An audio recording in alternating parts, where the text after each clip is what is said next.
اللہ تعالیٰ نے ان کو صفی کہا، بے وقوف کہا، سفہا کہا۔ کن کو؟ جنہوں نے پیغمبر پہ ابھی اعتراض کیا نہیں، ابھی کرنا تھا۔ رب نے ان کو بے وقوف کہا۔ سَيَقُولُ السُّفَهَاءُ مِنَ النَّاسِ، یہ نہیں کہا سَيَقُولُ النَّاسُ مِنَ النَّاسِ، لوگوں میں سے کچھ لوگ کہیں گے، نہیں، لوگوں میں سے کچھ بے وقوف کہیں گے جو حضور پر اعتراض کی زبان کھولتے ہیں۔ اللہ ان لوگوں کو لوگ کہنا بھی گوارا نہیں کرتا، وہ اس قابل بھی نہیں ہے کہ ان کو لوگ کہا جائے، اس لیے کہا سَيَقُولُ السُّفَهَاءُ۔ جو رسول رحمت پہ اعتراض کی زبان کھولنے والے ہیں وہ عقل مند ہو کیسے سکتے ہیں؟ اگر علم کا نور ان کے سینے میں ہوتا تو یہ حضور پر تو 100 جان سے قربان ہو جاتے، اور یہ اعتراض کی زبان کھولے بیٹھے ہیں۔ تو کہا سَيَقُولُ السُّفَهَاءُ مِنَ النَّاسِ، لوگوں میں سے کچھ خفیف الحلم لوگ، کچھ جاہل، کچھ بے وقوف لوگ یہ کہیں گے مَا وَلَّاهُمْ عَنْ قِبْلَتِهِمُ الَّتِي كَانُوا عَلَيْهَا، ان کو اس قبلے سے کس نے پھیر دیا جس پر یہ پہلے تھے۔ اب یہ اسلام کی تکذیب کرنے کے لیے، اسلام کو جھٹلانے کے لیے، قرآن کی تکذیب کرنے کے لیے، صاحب قرآن کی تکذیب کرنے کے لیے کوئی موقع ہاتھ سے نہیں جانے دیتے تھے۔ تو یہ موقع تھا نا، اس موقع سے فائدہ حاصل کرتے۔ قرآن نے کہا تھا بے وقوف یہ کہیں گے تو یہ نہ کہتے۔ قرآن نے کہا تھا کچھ بے وقوف یہ اعتراض کریں گے، یہ کہتے ہم نہیں کرتے۔ قرآن نے کہا ہے کہ اعتراض کریں گے، لاؤ کون ہیں جنہوں نے اعتراض کیا؟ لیکن وہ بے وقوف کاہے کا جو عقل کی بات کر جائے۔ تو اس لیے اللہ تعالیٰ نے کہا کہ لوگوں میں سے کچھ بے وقوف کہیں گے ما وَلَّاهُمْ عَنْ قِبْلَتِهِمُ الَّتِي كَانُوا عَلَيْهَا، ان کو اس قبلے سے کس نے پھیرا جس پر وہ تھے۔ ما وَلَّاهُ، وہ چیز کیا تھی؟ یہ ایک سطحی اعتراض ہے۔ قبلہ کیا ہے؟ قبلہ جائے توجہ کو کہتے ہیں، ایک جہت ہے جس کو متعین کر لیا جاتا ہے۔ سجدہ قبلے کو نہیں ہے، سجدہ کعبے کو یا بیت المقدس کو نہیں ہے، سجدہ تو رب کو ہے۔ تو لوگوں کو یکسو کرنے کے لیے ایک سمت مقرر کر لی جاتی ہے اور سب ادھر رخ کر کے بیٹھ کے یکسو ہو جاتے ہیں۔ میں آپ سے گفتگو کرنے بیٹھا ہوں تو یہاں ممبر رکھ دیا گیا اور آپ سب لوگوں کی توجہ ادھر ہے، لیکن کسی انتظامی وجہ سے یہ ممبر وہاں رکھ دیا جاتا تو آپ سب کی توجہ ادھر ہوتی۔ تو مقصود کیا ہے؟ مقصود تو کلام سننا ہے، گفتگو سننی ہے۔ اب یہ ممبر یہاں رکھ دیا جائے یا وہاں رکھ دیا جائے، تو اللہ جل شانہ نے سجدہ تو اپنے لیے لوگوں کو اس کا حکم دیا ہے، لیکن ایک جہت متعین کر دی تاکہ لوگ یکسو ہو جائیں۔ یہ نہیں کوئی ادھر منہ کر کے کھڑا ہو جائے، کوئی ادھر کر کے کھڑا ہو جائے، ایسا نہیں، ایک جہت متعین کر دی۔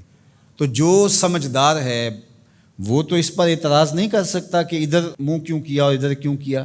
وہ کون کرے گا؟ جو سطحی سوچ کا مالک ہوگا، جو صفی ہوگا، جو بے وقوف ہوگا، وہی اعتراض کرے گا۔ تو انہوں نے کہا کہ ان کو قبلے سے کس نے پھیر دیا؟ کل، اے محبوب فرما دیجئے، للہ المشرق والمغرب، مشرق بھی اللہ کا ہے، مغرب بھی اللہ کا ہے۔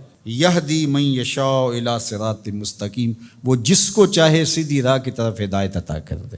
مشرق اور مغرب کا کیا تعلق ہے؟ یہ تو اللہ کے ہیں، مشرق بھی اس کا، مغرب بھی اس کا، پورب پچھم اسی کے ہیں، یہ شرق و غرب اسی کے ہیں، جہاں وہ کہے گا ہمارا سر وہاں جھک جائے گا۔ وَمَا جَعَلْنَا الْقِبْلَةَ الَّتِي كُنْتَ عَلَيْهَا إِلَّا لِنَعْلَمَ مَنْ يَتَّبِعُ الرَّسُولَ مِمَّنْ يَنْقَلِبُ عَلَىٰ عَقِبَيْهِ، اور ہم نے قبلے کے معاملے کو جس پر آپ تھے، یعنی مسجد اقصی، إِلَّا لِنَعْلَمَ، تاکہ ہم آزمائیں، مَنْ يَتَّبِعُ الرَّسُولَ مِمَّنْ يَنْقَلِبُ عَلَىٰ عَقِبَيْهِ، ہم دیکھنا چاہتے تھے کہ رسول کی اتباع کون کرتا ہے، یہ ہم دیکھنا چاہتے تھے۔ اللہ کو تو پتہ تھا بالآخر یہ قبلہ بنا ہے۔ تو جب حضور مکے سے ہجرت فرما کے مدینہ تشریف لائے تو اللہ اپنے محبوب سے کہہ دیتا کہ محبوب رخ ادھر کر لو، یہ یہودی اعتراض کریں گے، تو اللہ کے محبوب رخ ادھر کر لیتے، یہ تحویل قبلہ کا واقعہ ہی روپ پذیر نہ ہوتا۔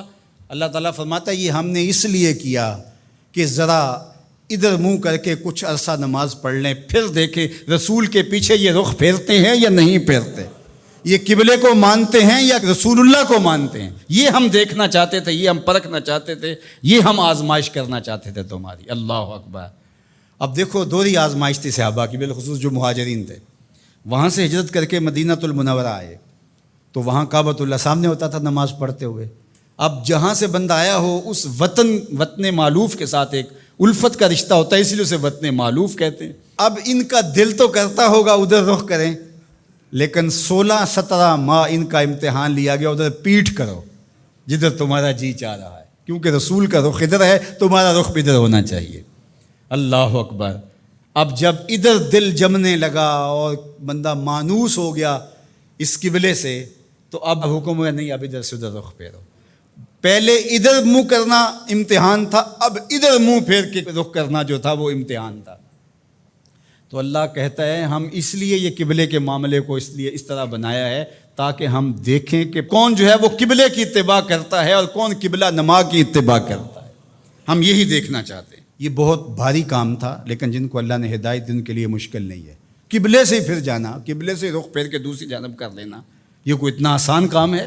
اللہ کہتا ہے یہ بھاری کام تھا، وزنی کام تھا، لیکن جس کو اللہ ہدایت دے اس کے لیے مشکل نہیں ہے۔ اور آپ تاریخ پڑھیں، کسی ایک نے بھی یہ نہیں کہا کہ یہ کیا ہوا، حضور کے سارے غلاموں نے رخ پھیر لیا۔